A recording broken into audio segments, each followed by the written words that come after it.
Hi everyone. AutoCAD की पहली class यानी कि हमारी जो लास्ट क्लास थी उसमें हमने ऑटोकैड के इंटरफेस के बारे में पढ़ा था। जैसा कि आप जानते हैं अभी हम जो यूज़ कर रहे हैं सॉफ्टवेयर वो लेटेस्ट 2027 है। ठीक है। तो अब हम आगे पढ़ेंगे। इसमें सबसे पहले हम बात करेंगे इसकी बेसिक यूनिट की, पॉइंट्स की, जिसके लिए शॉर्ट की होती है पीओ। आप पीओ टाइप करेंगे, स्पेस से आप एंटर दे सकते हैं। ठीक है, एंटर दिया आपने और जहां पर भी आपको पॉइंट चाहिए वहां आप क्लिक कर देंगे। आप देख पा रहे होंगे स्क्रीन पे एक बहुत छोटा सा पॉइंट आ रहा है। अगर आप किसी भी कमांड को रिपीट करना चाहते हैं, रिपीट में सिर्फ मेन कमांड रिपीट होती है।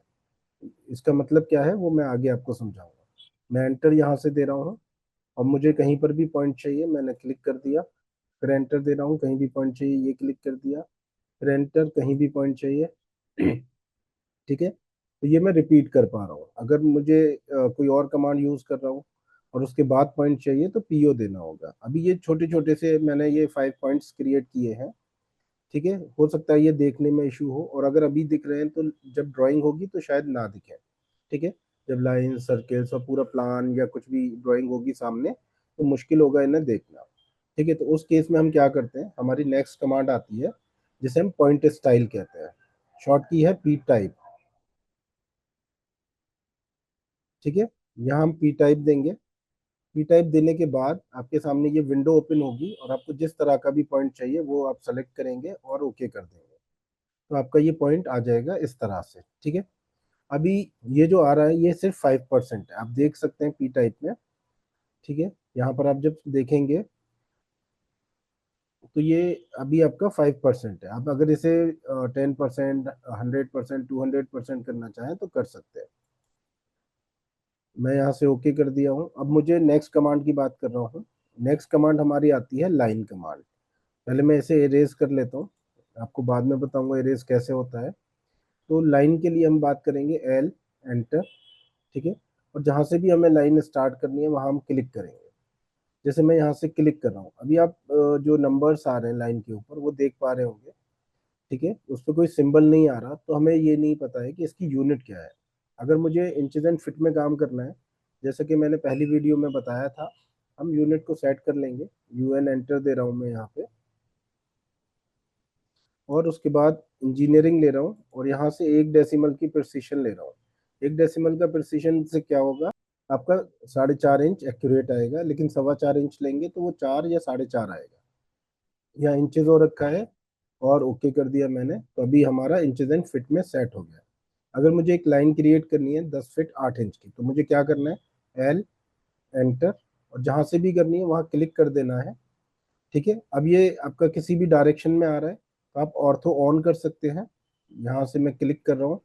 ठीक है, इस तरह से कुछ कमांड हमारी लास्ट वीडियो में और इसमें कॉमन हो जाएंगी, उससे कोई इशू नहीं है, आप दोबारा देख लीजिएगा। जैसे मुझे अभी यहाँ पर 10 फीट 8 इंच लेना है तो मैंने 10 दिया, फिट का सिंबल, देन 8 दिया और एंटर। अब आप जब ये देख रहे होंगे, ये जहां से ये ब्रेक हो रहा था, ये एक लाइन आ रही थी। ठीक है, वो हमारा वहां तक 10 फीट 8 इंच है। अब मैं जैसे यहाँ पर आता हूँ, मुझे 12 फीट 6 इंच लेना है तो 12 दिया, फिट दिया, 6 दिया, और इंच का सिंबल लेने की जरूरत नहीं है। ठीक है, क्यों नहीं है, क्योंकि इंचेस में हमारी यूनिट सेट है तो उसका सिंबल लेने की जरूरत नहीं है। एंटर दीजिए। एंटर देने के बाद आप देख रहे होंगे कि 10 फीट 2.6 इंच जिस जगह से शुरू हो रहा है, या डैश लाइंस जो आ रही है, वहीं तक हमारा ये 12 फीट 6 इंच है। अगर मुझे ये लेना है 8 फीट 8 इंच तो मैंने 8 दिया, फिट दिया, 8 दिया, और अब इंच देने की जरूरत नहीं है तो एंटर किया। अभी भी ये कमांड जो है कंटिन्यूअस है, मैं एक और एंटर दूंगा तो कमांड खत्म हो जाएगी यहाँ पे। तो इस तरह से हम लाइन बना सकते हैं। आपको अगर किसी भी तरह की लाइन बनानी है तरीका यही है। इसके बाद हम बात करते हैं पॉली लाइन का। तो पॉली लाइन में पीएल दे रहे हैं हम, एंटर दे रहे हैं। अभी जो हम कमांड्स बता रहे हैं, ठीक है, उसमें हम उसका जो बेसिक यानी कि मेन यूज है वो बता रहे हैं। अगर उसके और भी यूजेस हैं तो वो आपके एडवांस कमांड्स में आ जाएंगी।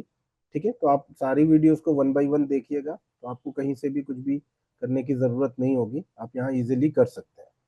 अगर कोर्स कंप्लीट हो जाता है आपका और आपको सर्टिफिकेशन की ज़रूरत है तो भी आप हमारे कुछ नॉमिनल फीस होती है, उसके बाद एक टेस्ट देकर वो सर्टिफिकेट ले सकते हैं। चलिए, तो नेक्स्ट कमांड पर हम जा रहे हैं, पॉलीलाइन पर। पॉलीलाइन क्या होता है उसको समझने से पहले हम यहाँ एक बार ड्रॉ कर लेते हैं। मैंने शॉर्ट की दी है पीएल, एंटर, और जहाँ से भी मुझे लेना है मैं वहाँ क्लिक कर रहा हूँ। लेट से मैं 10 फीट 8 इंच ले रहा हूँ, 10 दिया, फिट दिया, 8 दिया, एंटर। और इधर मैं 12 फीट 8 इंच ले रहा हूँ, ठीक है। इधर मैं 8 फीट 6 इंच ले रहा हूँ। तो हमने ये बना लिया है। अब आप देखेंगे कि ये लाइन कमांड से बना था, ये पॉली लाइन से बना है। तो इन दोनों में बेसिक डिफरेंस है क्या? अगर आप लाइन से बनाते हैं तो ये जो पार्ट्स हैं इसके वो अलग अलग होंगे, यानी एक दूसरे से सिर्फ कनेक्टेड हैं लेकिन ज्वाइंट नहीं है, ठीक है। लेकिन जब हम इसकी बात करते हैं तो यहाँ पर ये एक दूसरे से ज्वाइंट है, यानी अगर मैं एक को सेलेक्ट करूंगा तो ये दूसरा पार्ट भी सेलेक्ट हो जाएगा, यानी कंप्लीट ये सेलेक्ट होगा। क्लियर है? ठीक है। जैसे रेक्टेंगल होता है वो अगर मैं बनाता हूँ तो वो कंप्लीट एक दूसरे से कनेक्टेड होता है। अब हम बात करेंगे नेक्स्ट कमांड की, जो है हमारी एक्स्ट्रा लार्ज लाइन। इसके लिए आपको लोकेशन जो मिलेगी वो यहाँ पर होगा, इस जगह जाकर आप देख सकते हैं। कंस्ट्रक्शन लाइन भी कहते हैं, एक्स्ट्रा लार्ज लाइन भी कहते हैं, इनफाइनाइट भी कहते हैं। ये ज़रूरत होती है हमें जब हम ऑर्थोग्राफिक प्रोजेक्शंस लेते हैं, यानी टॉप व्यू बना लिया, वहाँ से हम बना रहे हैं फ्रंट या साइड व्यू, तो हमें ये दूरी लेने की ज़रूरत नहीं है। जैसे कि अगर अभी मैंने ये लिया था 10 फीट 8 इंच, अब मुझे बिना इसको किए यूज़ करना है तो मैं क्या करूँगा, एक्सेल एंटर दूंगा। एक्सेल मेन कमांड है। उसके बाद सब कमांड देता हूँ मैं यहाँ पर वर्टिकल के लिए वी एंटर। मुझे क्या करना है, मुझे यहाँ पर क्लिक कर देना है, देन यहाँ क्लिक कर देना है। अब ये दूरी यहाँ पर मेरे पास आ गई है। तो इस कमांड का अगर सही यूज आपको अभी समझ नहीं आ रहा है तो आप इन वीडियोस को आगे तक देखते रहिएगा, तो आपको बिल्कुल क्लियर हो जाएगा कि ये कहाँ यूज होगी। ये इनफाइनाइट लाइंस होती हैं, आप देख पा रहे होंगे, ठीक है। ये डायरेक्ट यूज रेयरली होती है, ये यूज पहले से किसी एलिमेंट को क्रिएट होता है, वहां से रेफरेंसेस लेने के लिए यूज होती है। जैसे कि आप अगर डिप्लोमा या बीटेक से हैं तो आपने ड्राफ्टर यूज किया होगा, और रेफरेंस हम लेते हैं ड्राफ्टर से, तो वहां पर, ठीक है। और अगर आप 10th हैं, 12th हैं, 8th हैं, तब भी कोई इशू नहीं है, आप आगे कंटिन्यू क्लासेस करते रहिए और अभी सिर्फ कमांड्स को देखते रहिए कि इन कमांड से कैसे बन रहा है, उसके बाद आपको खुद समझ में आ जाएगा। तो हम फिर से कमांड पे आते हैं। कंस्ट्रक्शन लाइन या एक्स्ट्रा लार्ज लाइन है, शॉर्ट की है एक्सेल एंटर। हॉरिजॉन्टल के लिए एच, उसका पहला अल्फ़ाबेट एंटर, कहीं पर भी क्लिक करेंगे।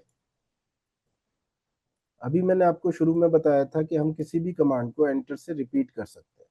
फिर मैंने आपसे कहा था कि मेन कमांड रिपीट होती है। जैसे एक्सेल एंटर, एच एंटर मैंने दिया है, तो इसमें एक्सेल मेन कमांड है और एच सब कमांड है, तो सब कमांड रिपीट नहीं होगी। अगर मैं अभी एंटर देता हूँ तो यहाँ पर मेरे पास कोई भी कमांड हॉरिजॉन्टल रिपीट नहीं हुआ है।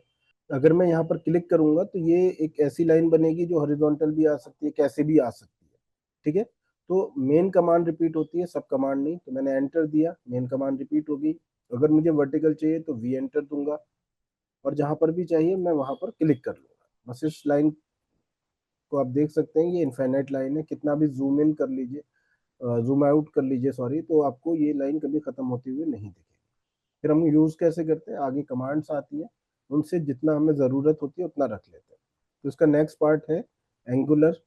तो एक्सेल देंगे, एंटर देंगे, ए देंगे, ए फॉर एंगल है, और आपको जितने एंगल पे चाहिए वो एंगल की वैल्यू दे देंगे। जैसे मैंने अभी 60 डिग्री दिया, और आप जहां पर भी क्लिक करना चाहते हैं वहां पर आप क्लिक करके ये बना सकते हैं, ठीक है। उतने एंगल पर ये आ जाएगी। क्लियर है? अभी एक चीज और याद रखिएगा, कभी कभी क्या होता है, जैसे अभी आप देख रहे होंगे, मैं मेरा जो कर्सर है वो कहीं और है, और जो ग्रीन सिंबल इंटरसेक्शन वाला दिखा रहा है वो कहीं और दिखा रहा है। यानी जहां पर भी ये ग्रीन सिंबल यानी स्नैप ऑब्जेक्ट स्नैप दिखाएगा, अगर मैं क्लिक करता हूँ तो ये लाइन आपकी वहीं जाएगी। जैसे मैंने अभी क्लिक किया और अगर मैं देखता हूँ तो ये लाइन वहीं पर डबल हो गई है, ठीक है। तो इसलिए आपको क्या करना है, या तो उसको थोड़ा सा जूम कर लीजिए ताकि वो पॉइंट्स ना दिखाई दे। चलिए, अगर यहाँ तक आपको समझ में आ गया है, तो मेन कमांड एक्सेल एंटर है, हॉरिजॉन्टल के लिए एच एंटर, वर्टिकल के लिए वी एंटर, एंगुलर के लिए ए एंटर। अब मैं इसको इरेज कर रहा हूँ। इरेज करने के लिए हमारे पास इरेज एक मॉडिफाई कमांड है। देखिए, उससे पहले मैं आपको सिलेक्शन समझा देता हूँ। जब मैं ऐसे राइट टू लेफ्ट जा रहा हूँ तो आप देख रहे होंगे ग्रीन कलर आ रहा है, और अगर मैं लेफ्ट टू राइट आ रहा हूँ तो ब्लू कलर आ रहा है। दोनों का क्या सिग्निफिकेंस है, जैसे अगर मैं यहाँ से ऐसे सेलेक्ट कर रहा हूँ, तो अगर कोई ऑब्जेक्ट मेरा टच हो रहा है इसमें, जैसे ये लाइंस है, एक्स्ट्रा लार्ज लाइन है, ये सिर्फ टच हो रही है, कंप्लीट तो नहीं आ रही है, तो भी ये सेलेक्ट हो जाएंगे। ग्रीन विंडो में अगर कोई ऑब्जेक्ट टच भी हो रहा है, कंप्लीट नहीं आ रहा, टच भी हो रहा है, तो भी सेलेक्ट हो जाएगा। लेकिन अगर मैं ब्लू विंडो की बात करता हूँ, यानी क्रॉस सिलेक्शन की बात करता हूँ, तो जो इसके अंदर कंप्लीट आएगा वही सेलेक्ट होगा। अभी देखिए मेरी लाइंस टच हो रही हैं, एक्स्ट्रा लार्ज लाइंस, लेकिन फिर भी वो सेलेक्ट नहीं हो रही, सिर्फ सेलेक्ट किया हुआ है ये हुआ है। तो ये किस लिए ज़रूरी होता है? जब हम छोटे छोटे ऑब्जेक्ट्स को डिलीट करना होता है, ठीक है, और हमें ये डर है कि अगर हम ऐसे सेलेक्ट करेंगे तो वो बड़े ऑब्जेक्ट भी सेलेक्ट हो जाएंगे, तो हम क्या करते हैं, क्रॉस सेलेक्ट करते हैं उस केस में। जैसे मैं यहाँ पर इनको इरेज करना चाहता हूँ तो क्रॉस सेलेक्ट किया, देन ई एंटर भी दे सकता हूँ डिलीट के लिए, कॉपी करना है तो और अलग कमांड्स आ जाएंगे। ठीक है, तो अभी मैं ये सेलेक्ट कर रहा हूँ ऐसे क्योंकि मुझे सारा डिलीट करना है। सबको सेलेक्ट करने के लिए कंट्रोल ए भी दे सकते हैं। ये सब सिर्फ तभी हो सकता है जब आप प्रैक्टिस कर रहे हैं कि मैंने सारा सेलेक्ट किया और डिलीट कर दिया। ठीक है, कंट्रोल ए दिया, जितना भी था जो मुझे दिख रहा है नहीं दिख रहा है वो सारा सेलेक्ट हो जाएगा। और डिलीट करने के लिए आप ई एंटर भी दे सकते हैं और डिलीट बटन का भी यूज कर सकते हैं। क्लियर है? अब हम बात करते हैं नेक्स्ट कमांड की जो इसके अंदर दे रखा है, वो है रे। रे जनरली हम यूज नहीं करते, लेकिन रे क्या होती है, जैसे अगर आपने मैथमेटिक्स में पढ़ा होगा, जिसका वन एंड पॉइंट होता है और दूसरा एंड पॉइंट इनफाइनाइट, दूसरा एंड पॉइंट नहीं होता, इनफाइनाइट होता है। तो अगर मैं रे दे रहा हूँ, R A Y start point दिया, तो ये यहाँ से स्टार्ट हो रही है, यानी कि राइट में जा रही है, या किस जिस जो डायरेक्शन आप देना चाहते हैं ये उस डायरेक्शन में चली जाएगी, लेकिन दूसरी तरफ नहीं जा रही है। और जिस डायरेक्शन में ये जा रही है वो इनफाइनाइट रहेगी। तो आपको अगर कितनी भी ये क्लिक करनी है आप क्लिक कर सकते हैं। ठीक है, ये रे कहलाती है। जनरली हम यूज नहीं करते हैं, अगर आपको कहीं लगता है यूज करना तो आप कर सकते हैं। इसके बाद हम बात करते हैं स्प्लाइन की। स्प्लाइन भी कहते हैं कुछ लोग, स्प्लाइन जो कर्व के लिए यूज होता है। स्प्लाइन में क्या होता है, यहाँ पर अगर हम देखें तो दो तरह से है। एक है हमारा स्प्लाइन फिट और दूसरा है स्प्लाइन कर्व। अभी जो भी मैं बनाऊंगा जो लास्ट सेलेक्टेड होगा वो बन रहा होगा। यहाँ पर आप देख सकते हैं ये स्प्लाइन फिट आ रहा है। इसके बाद मैं यहाँ से जा रहा हूँ ये वाला,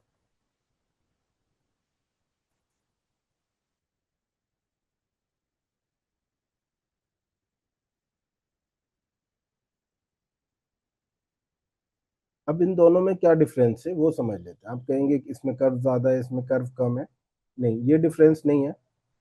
ठीक है, हम देखेंगे सबसे पहले इसको सेलेक्ट करके।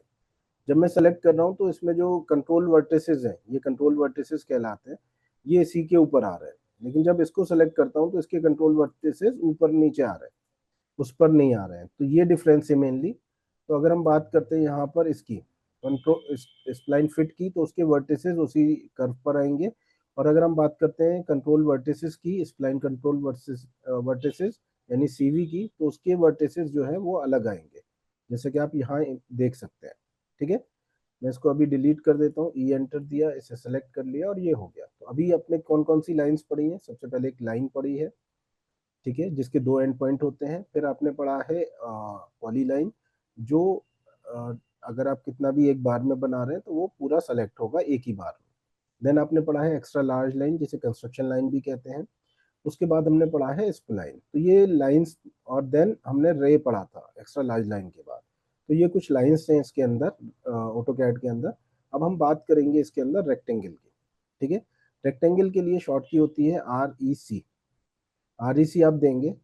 देखिए वैसे तो बहुत सारे ऑप्शंस होते हैं या सब कमांड्स होती हैं, बट जैसे मैंने आपको बताया अभी हम क्या कर रहे हैं, अभी हम मेन मेन कमांड्स का यूज सीख रहे हैं। ठीक है, जब हम मेन सीख लेंगे तो एडवांस में या इसके बाद दोबारा मैं डालूंगा जिन कमांड्स को रिपीट करके, उसमें हम उसके जो सब कमांड के यूजेस हैं वो सीखेंगे। तो अभी हम समझते हैं रेक्टेंगल को शॉर्ट की है आर ई सी। जहां से भी आपको शुरू करना है वहां क्लिक कर दीजिए। ठीक है, आप सबको समझ आ रहा है? अगर किसी को स्पीड तेज लगती है, कहीं पर कोई इशू आ रहा है, समझने में कोई इशू आ रहा है, तो आप मुझे कमेंट कर सकते हैं। ठीक है, मैंने कमांड दी आर ई सी, एंटर दिया। जहां से आपको स्टार्ट करना है वहां क्लिक करेंगे और जो भी आपको लेंथ देनी है, जैसे मुझे एक प्लॉट है 15 फीट बाई 30 फीट का, तो मैं सबसे पहले एक्स की वैल्यू देता हूँ, यानी कि एक्स डायरेक्शन में क्या वैल्यू है। 15 फीट दिया मैंने, फिर मैं कॉमा दूंगा। देन 30 फीट देना है यानी 30 फीट, तो 30 फीट दे दिया। ये मेरा आ जाएगा यहाँ पर। ठीक है, मैं यहाँ पर एक और कमांड का यूज कर रहा हूँ, डिस्टेंस कमांड का, जो डी आई है। इससे हम चेक कर सकते हैं कि जो मैंने बनाया है वो सही है या नहीं। अगर आपको कभी भी डाउट लग रहा है कि जो मैं बना रहा हूँ वो सही है या नहीं, कुछ सिस्टम्स में कुछ सेटिंग्स ऐसी हो जाती हैं जिसकी वजह से ये इस तरह से काम नहीं करता, तो आप क्या कर सकते हैं, रेक्टेंगल ले सकते हैं, REC एंटर। दूसरा तरीके के लिए आप यहाँ पर क्या कर सकते हैं, क्लिक कर लेंगे और फिर उसके बाद आपके पास ऑप्शन आ रहा है डायमेंशन का, तो आप डी एंटर दे सकते हैं। देन पूछ रहा है लेंथ, लेंथ आपको जितनी भी चाहिए, जैसे 15 फीट चाहिए 15 फीट दे दिया, एंटर देंगे। फिर विड्थ, विड्थ जितनी चाहिए आपको विड्थ वो दे देंगे और एंटर दे देंगे, तो आपका रेक्टेंगल बन जाएगा। अब आपको जिस क्वाड्रेंट में से चाहिए आप वहाँ क्लिक कर सकते हैं। ठीक है, दूसरा तरीका ये है। तीसरा ये है REC दिया, एंटर दिया, कहीं भी क्लिक किया। ये दूसरा और तीसरा मेथड जो है वो तभी यूज करना है जब आपका डायरेक्ट नहीं बन रहा है। इसके बाद आप क्या कर सकते हैं, @ ले सकते हैं, 15 फीट देंगे, फिर कॉमा देंगे और 30 फीट दे देंगे आप। ठीक है, तीनों केस में आपको देखने में समझ में आ रहा होगा कि रेक्टेंगल हमारा बन जा रहा है। मैंने तीनों केसेस इसलिए आपको डिफाइन किए हैं कि कभी कभी सेटिंग्स हो जाती हैं और ये डायरेक्ट मेथड पे काम नहीं कर रहा होता, तो आप @ लगाकर भी कर सकते हैं। ठीक है, तो ये था हमारा रेक्टेंगल। और इसे अगर हमें चेक करना है कि इसकी डायमेंशंस कितनी सही है या नहीं, तो DI का यूज करेंगे, पहला पॉइंट क्लिक करेंगे और जहां तक भी डिस्टेंस है वहां क्लिक करिए या ऐसे ही छोड़ सकते हैं। फिर दूसरे पॉइंट के लिए यहाँ क्लिक कर दीजिए या छोड़ सकते हैं, वो दिखाने लगेगा। क्लिक कर देंगे तो यहाँ तो आएगा ही, साथ में आपका कर्सर पे भी आ रहा है और यहाँ पर भी आ रहा है। ठीक है, अब इसके बाद हम बात करते हैं रेक्टेंगल के बाद पॉलीगन की। पॉलीगन के लिए हमारे पास शॉर्ट की है POL, एंटर। पॉलीगन ऑटोकैड के अंदर 3 साइड से लेके 1024 तक बना सकते हैं आप, बट उतने की जरूरत नहीं होती। In general polygon rarely use होता है। ठीक है, पॉलीगन को बनाने के दो तरीके हैं, स्क्राइब्ड इन सर्किल या सर्कम स्क्राइब्ड अबाउट सर्किल, यानी सर्कल के अंदर या सर्कल के बाहर। ठीक है, तो आपको जितनी भी साइड लेनी है आप वो साइड ले लीजिए, एंटर दीजिए। जैसे मैंने 6 लिया है, जहां भी आपको सेंटर चाहिए वहां क्लिक कर दीजिए। अब स्क्राइब चाहिए तो आई एंटर या फिर यहाँ क्लिक कर सकते हैं। सरकम स्क्राइब चाहिए तो यहाँ क्लिक कर सकते हैं। मैं भी आई एंटर दे रहा हूँ की से, कीबोर्ड से। उसके बाद रेडियस, जैसे मैं रेडियस दे रहा हूँ 15 फीट, इसका मतलब ये हुआ कि अगर मैं 15 फीट का सर्कल बनाता हूँ तो वो इसके अंदर होता हुआ बनेगा। मैं आपको दिखा देता हूँ, सी एंटर ले रहा हूँ, बट आपको अभी प्रैक्टिस नहीं करनी है। मैं इसके सेंटर पे जा रहा हूँ यहाँ पर और 15 फीट दे रहा हूँ। ठीक है, तो ये मेरा देखिए 15 फीट के सर्कल के अंदर बन रहा है। फिर से मैं पॉलीगन पे आता हूँ, POL एंटर, और 6 साइड ही ले रहा हूँ और जहाँ भी सेंटर चाहिए वहाँ क्लिक कर रहा हूँ। सर्कल में स्क्रैप चाहिए तो यहाँ क्लिक कर दूंगा या सी एंटर, और अभी मैं 15 फीट दे रहा हूँ। ठीक है, तो ये बन रहा है, ये सर्किल के बाहर होगा। फिर से मैं सी एंटर ले रहा हूँ यहाँ पे, और जहाँ पर भी आपको चाहिए वहाँ मैं इसका सेंटर लेकर उसके बाद में 15 फीट दे देता हूँ। तो आप देख पा रहे होंगे 15 फीट का ही सर्किल है, उसके अंदर बन रहा है इंस्क्राइब्ड में, और 15 फीट का सर्किल है उसके बाहर बन रहा है सर्कम स्क्राइब्ड। तो ये हमारा था पॉलीगन। अभी इस वीडियो में इतना ही है। ठीक है, अगर आपको यहाँ पर कोई भी इश्यूज आ रहे हैं तो आप मुझे कमेंट जरूर करिएगा। नेक्स्ट वीडियो में हम कोशिश करेंगे उन कमेंट्स को दूर करने की। ठीक है, और कोई भी ऐसी कमांड है जो आपको नहीं आती है और अभी तक हमने नहीं पढ़ाई है तो आप वो भी लिख सकते हैं, उस पर भी हम डिटेल वीडियो बना देंगे। आज के लिए इस वीडियो में इतना ही है। नेक्स्ट वीडियो में हम पढ़ेंगे आगे के ड्रॉ के जो पार्ट्स रह गए हैं वो सारे। ठीक है, चलिए मिलते हैं नेक्स्ट वीडियो में। Thank you very much.